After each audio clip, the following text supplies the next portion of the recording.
9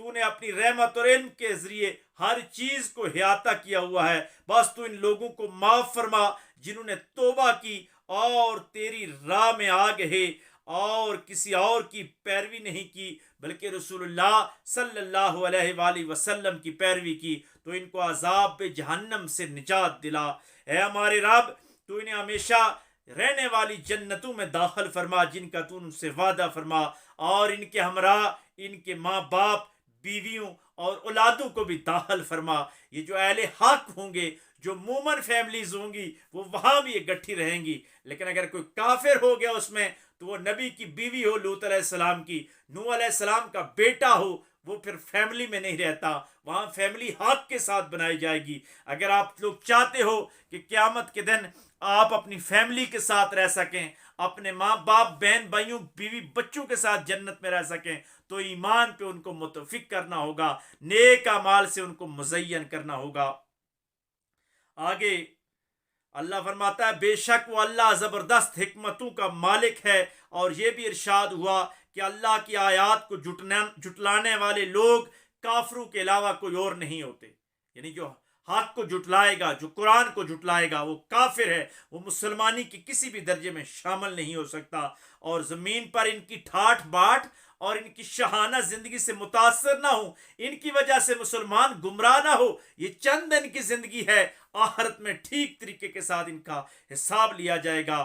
فرشتوں کی اہل ایمان کے دعا کے بعد کفار کا حوالہ بیان کیا جا رہا ہے کہ فرشتے جو ہیں وہ اہل ایمان کے لیے تو دعا کرتے ہیں, لیکن کفار کا یہ حال ہوگا کہ ان کو جہنم کی آگ میں ڈالا جائے گا. تو وہ پریشان اور نادم ہوں گے اور اپنے آپ سے نفرت کریں گے کہ کاش ہم اللہ کی بات مان لیتے, کاش ہم انبیاء کی دعوت کو قبول کر لیتے. اس لیے جیتے جی دعا کریں کہ اللہ سب کو ایمان لانے کی توفیق عطا فرمائے اور ہمیں اس ایمان پہ استقامت نصیب فرمائے. اس صورت میں قیامت کی ہولناکیوں کا بھی ذکر ہے کہ قیامت کے دن اللہ کا شدید عذاب ہوگا, وہ غضبناک ہوگا, اور بار بار یہ آواز بلند ہوگی کہ آج کے دن کس کی بادشاہی ہے. سب بادشاہوں کا بادشاہ اللہ ہے, اللہ کے علاوہ کوئی اور بادشاہ نہیں ہے. اور کہیں سے بھی جواب نہ پا کر وہ خود بھی جواب دے گا, انا واحد القہار, آج میں خدا ہے واحد قہار کی بادشاہی ہے. قربان جائیے اپنے رب پر. وہ سبحان اللہ, میرا رب کتنا عظیم شان ہے, کتنا پاکی والا وہ رب ہے. اور اس کے بعد پھر جب اللہ فرماتا ہے کہ آگے فرعون کے اس عزم کا بھی ذکر ہے کہ اس نے موسیٰ علیہ السلام کو شہید کرنے کا ارادہ کیا, تو موسیٰ علیہ السلام نے فرعون سے کہا کہ میں تیرے پروردگار کی پناہ طلب کرتا ہوں. فرعون نے موسیٰ علیہ السلام سے کہا, تو انہوں نے کہا کہ ہر متکبر کے شر سے جو حساب پہ یقین رکھتا ہو. یعنی جب فرعون نے ان کو شہید کرنے کا ارادہ کیا تو موسیٰ علیہ السلام نے اللہ سے مدد مانگی, ایک اللہ سے. ہمیشہ ہمیں اللہ کی مدد پہ یقین ہونا چاہیے, ہر وقت اللہ کو پکارنا چاہیے, اور مصطفیٰ علیہ السلام کی محبت اور عشق میں مستغرق ہو کے اللہ کو پکارنا چاہیے. آگے اللہ نے فرعون کے قبیلے کے ایک مومن بندے کی بات کی ہے کہ جو دربار فرعون میں منصبدار کے عہدے پہ فائز تھا, اپنے ایمان کا اظہار نہیں کرتا تھا, خفیہ ایمان رکھا تھا حکمت عملی کے تحت. لیکن جب فرعون نے جناب موسیٰ علیہ السلام کو شہید کرنے کا ارادہ کیا تو یہ بات اس کے لیے ناقابل برداشت ہو گئی. اس وقت اس نے موسیٰ علیہ السلام کی اعلانیہ حمایت کی, جس طرح کربلا میں حر نکل آیا تھا حق کی طرف. یہ اللہ کا فضل ہوتا ہے کہ عین آخری وقت میں بھی جو چنیدہ لوگ ہوتے ہیں وہ باطل سے نکل کر حق کی صفوں میں داخل ہو جاتے ہیں. اس نے موسیٰ علیہ السلام کی جب اعلانیہ حمایت کی, برملا اظہار کیا, اللہ نے اس کے ایمان کو قبول کیا اور فرعون کے مکر سے اس کو نجات دلائی. اللہ نے یہ بھی ارشاد فرمایا کہ بے شک ہم اپنے رسولوں اور اہل ایمان کی دنیا میں بھی مدد کریں گے اور قیامت پر بھی ان کی مدد کریں گے. ہر وقت جو ایمان والے ہیں وہ اللہ کی مدد کے ساتھ مزین ہوں گے. اس کے بعد اللہ نے چند نعمتوں کا تذکرہ کیا ہے کہ اس نے رات کو آرام اور دن کو معاش کا ذریعہ تمہارے لیے بنایا. یہ کتنی بڑی بات ہے کہ اللہ کہتا ہے کہ رات کو آرام اور دن کو معاش کے لیے جاؤ. آسمان کا زمین کا چھت بنایا, یعنی زمین کو اگر فرش بنایا تمہارے لیے تو اس کے اوپر آسمان کو چھت بنایا. یہ اللہ اپنی نعمتیں اور خدائی کے دلیلیں دے رہا ہے. خوبصورت صورتیں بنائی, مزین کیا تمہیں اچھی اچھی صورتوں کے ساتھ. ہر آدمی اپنے انداز کے ساتھ خوبصورت ہے. رزق کے طور پر تمہیں پاکیزہ چیزیں عطا کی, ستھری ستھری چیزیں عطا فرمائی. کہ اللہ فرماتا ہے کہ انسان کو چاہیے کہ وہ اللہ کا شکر ادا کرے. نیز یہ بھی اعلان فرمایا کہ تم مجھے پکارو. اللہ کہتا ہے میں تمہاری دعاؤں کو سنتا ہوں.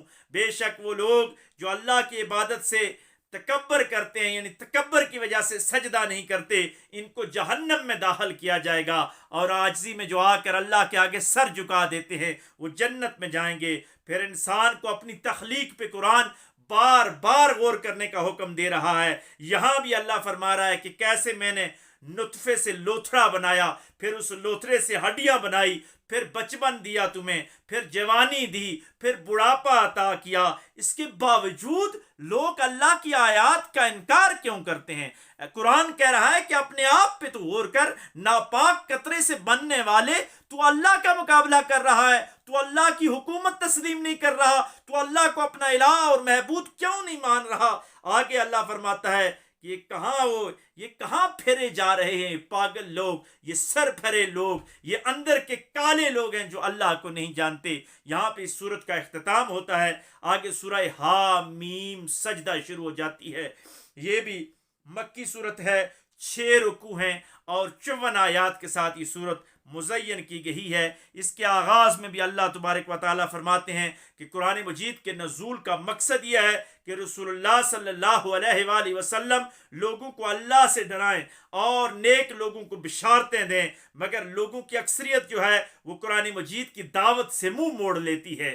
یہ اہل حق کی دعوت سے منہ موڑ لیتے ہیں اور کہتے ہیں کہ ہمارے کان اور دل آپ کی دعوت سننے اور ماننے سے قاصر ہیں. یہ کافروں کی بد نصیبی ہے. قرآن کہتا ہے کہ وہ اللہ کی کھلی آیات کو جھٹلاتے ہیں. اس کے بعد زکوٰۃ نہ دینے والوں کو تنبیہ کر کے ارشاد ہوتا ہے کہ ایسے لوگ مشرک اور آخرت کے انکار کرنے والے لوگ ہیں جو لوگ زکوٰۃ کو چھوڑتے ہیں. اسی لیے تو خلیفہ اول خلیفۃ بلا فصل جناب سیدنا ابو بکر صدیق رضی اللہ تعالیٰ عنہ نے منکرین زکوٰۃ کے خلاف نہ صرف جہاد کیا بلکہ اعلان کیا کہ اونٹ کی مہار کی رسی جتنا بھی اگر کوئی آدمی پہ زکوٰۃ لازم ہے, جب تک میں وہ لے نہ لوں میں پیچھے نہیں ہٹوں گا. کیونکہ قرآن کہہ رہا ہے کہ زکوٰۃ کا انکار کرنے والے لوگ مشرک اور آخرت کے انکاری ہوتے ہیں. ان کے مد مقابل جو لوگ ایمان لاتے ہیں, حق بات کرتے ہیں, اللہ ان کو ایمان عمل صالحہ کرتے ہیں, اللہ نے ان کے لیے بڑا اجر تیار کر کے رکھا ہے. اس کے بعد قوم عاد و سمود پر آنے والے عذابوں کا ذکر کیا جا رہا ہے.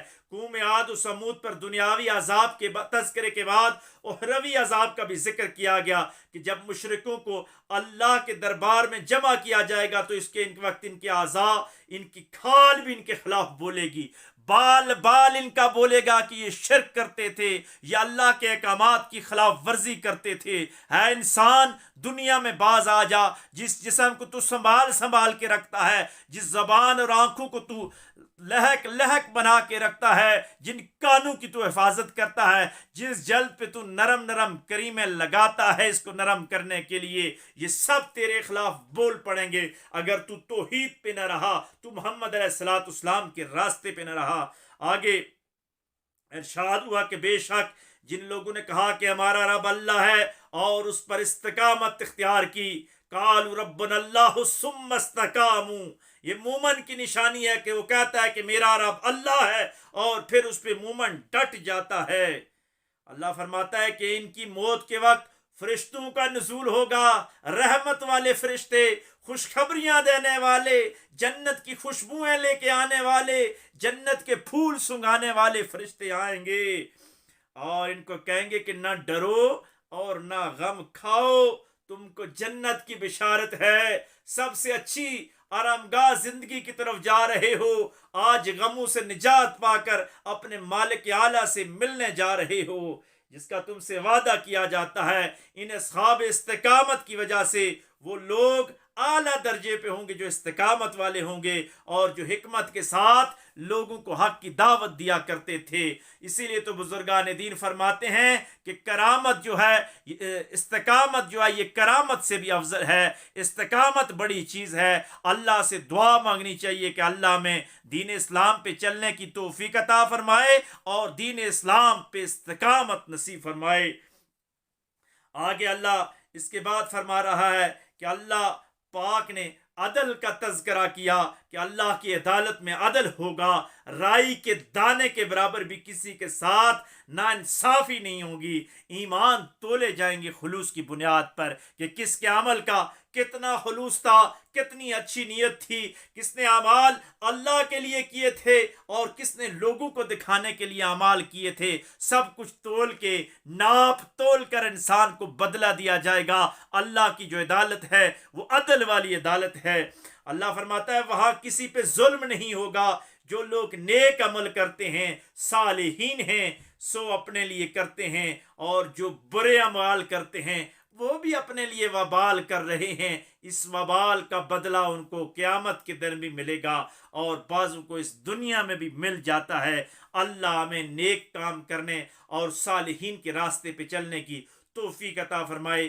یہاں پہ 24ویں پارے کا اختتام ہو جاتا ہے. انشاءاللہ کل 25ویں پارے کے ساتھ آپ کی حاضر خدمت ہوں گے آپ کے پاس. دعا کریں کہ جو کچھ پڑھا بیان کیا اللہ اس کو قبول فرمائے، اس پہ عمل کرنے کی توفیق عطا فرمائے. دوران گفتگو اگر مجھ سے کوئی غلطی ہوئی تو میں معافی مانگتا ہوں. اللہ تبارک و تعالی ہم سب کو معاف فرمائے. آج کے اس پروگرام کے حوالے سے کسی کا کومنٹ ہو، کسی کا کوئی تبصرہ ہو، کوئی سوال ہو، میرے ذاتی نمبر پہ جی میل پہ جا کر کومنٹس باکس میں آپ رابطہ کر سکتے ہیں. انشاءاللہ آپ کے سوالوں کے جواب دیے جائیں گے. اللہ ہم سب کا حامی و ناصر ہو. وآخر دعوانا ان الحمدللہ رب العالمین.